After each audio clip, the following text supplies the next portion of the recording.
বিসমিল্লাহির রহমানির রহিম। তো ভিউয়ার্স, আজকে আমি আপনাদের সাথে নিয়ে আসলাম ঝরঝরে পোলাও রান্নার রেসিপি। তো যা যা উপকরণ লাগছে, তো পোলাও রান্নায় লাগছে আমার পোলাও চাল, পেঁয়াজ কুচি, তেজপাতা, দারুচিনি, এলাচ, জিরা, দুটো গোলমরিচ, লং,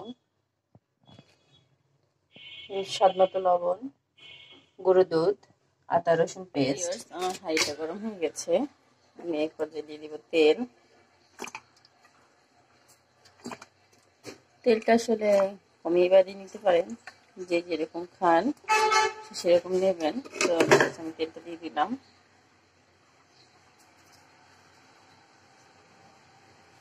আমার তেলটা গরম হয়ে গেছে।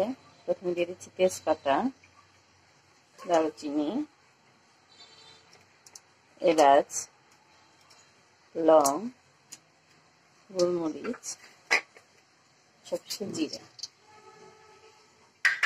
এটা ভেজে নিতে হবে।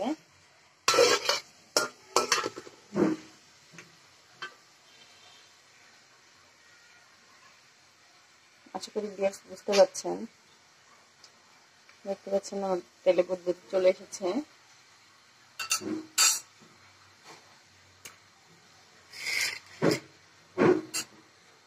তো ভিউয়ার্স, আমাদের চালটা এভাবে ঝরিয়ে নিতে হবে, তাহলে আমাদের আসবে ঝরঝরে একটা পোলাও আসবে।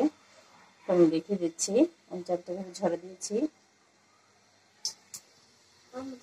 তো ভিউয়ার্স, দেখতে পাচ্ছেন আমার পেঁয়াজ এটা গরম হয়েছে। এরপর আমি দিয়ে দেবো পেঁয়াজ কুচি,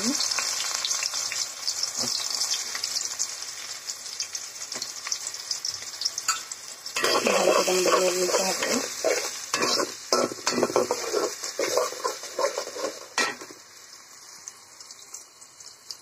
পেঁয়াজটাকে ভালো করে বাদামি রং করে ভেজে নিতে হবে। দেখতে পাচ্ছেন আমার পেঁয়াজটা বাদামি রং হয়ে চলে এসেছে। এরপর আমি দিয়ে দিব আদা রসুন পেস্ট।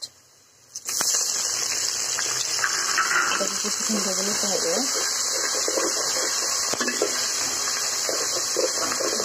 কিছুক্ষণ ভেজে নিচ্ছি।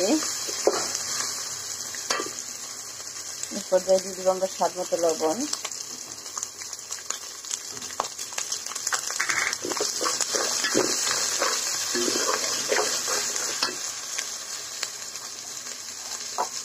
সবশেষে আমরা দিয়ে দিচ্ছি আমরা যে চালটা ঝরিয়ে রেখেছিলাম সেই চালটা।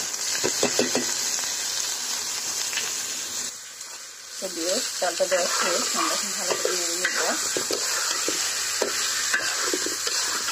চালটা আমাদের ঠিক কতক্ষণ ভাজতে হবে, ততক্ষণ পর্যন্ত চালটা একদম ভালো করে ভাজানো আসছে।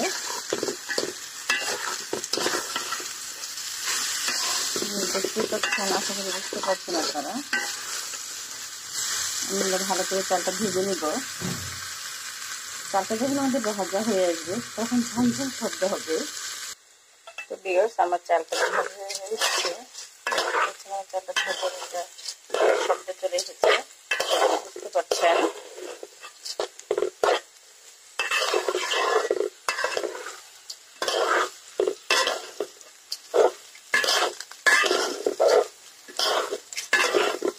আমার চালটা অনেক সুন্দর ঝরঝরে হয়েছে। এরপর যে আমরা দিয়ে দিব পানি। তো ভিউয়ার্স, আমি আপনাদের বলেছি ঝরঝরে পোলাও। তো আমরা যদি হাফ কেজি চাল রান্না করি, হাফ কেজি চালে 1 কেজি পানি দিতে হবে। এছাড়া যে কাপ দিয়ে চাল মেপে নেবেন, ঠিক সেই প্রসেসে চালটাও পানিটা মেপে দিবেন। 1 কাপ চাল দিলে 2 কাপ পানি দিতে হবে। তো ভিউয়ার্স, আমাদের পানি দেওয়া শেষ। এরপর যে আমরা একটু গুঁড়ো দুধ দিয়ে নিব। গুঁড়ো দুধটা দিলে আসলে খেতে ভালো লাগে, ফ্লেভারটা অনেক সুন্দর আসে। আমরা গুঁড়ো দুধ দিয়ে একটু নেড়ে দিব। চাইলে আপনারা গরুর দুধটাও দিতে পারেন। আমি গরুর দুধ দিচ্ছি না, আমি গরুর দুধ দিচ্ছি।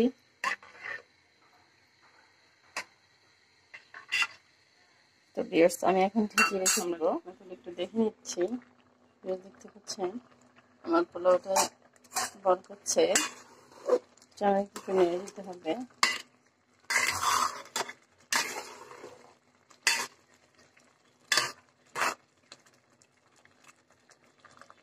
ফিরে আসছি কিছুক্ষণ পর। তো ভিউয়ার্স, অবশ্যই চুলার আঁচটা একদম মিডিয়াম টু লো।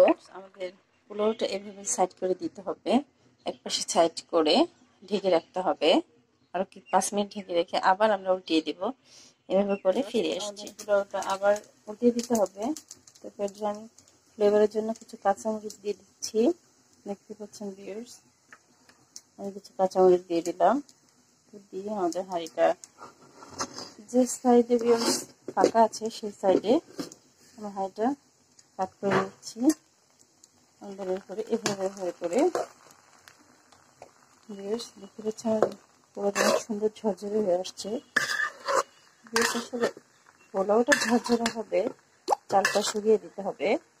দ্বিতীয়ত হচ্ছে আপনার এভাবে সুন্দর করে আস্তে আস্তে জাল দিতে হবে, এভাবে উল্টিয়ে পাল্টিয়ে নিয়ে নিতে হবে। তো ভিউয়ার্স আমরা আবার ঢেকে দিব। দেখতে পাচ্ছেন পোলাওটা সুন্দর ঝরঝরে হয়েছে, একদম ঝরঝরে। আমি এর পর্যায়ে রান্নাটা শেষ করবো। একটু পেঁয়াজ বেরেস্তা দিয়ে দিব।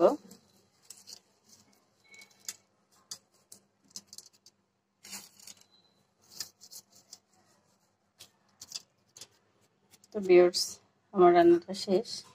আমার এই রেসিপিটা যদি আপনাদের কারো ভালো লেগে থাকে তাহলে অবশ্যই like, comment, share and subscribe করবেন। আসসালামু আলাইকুম।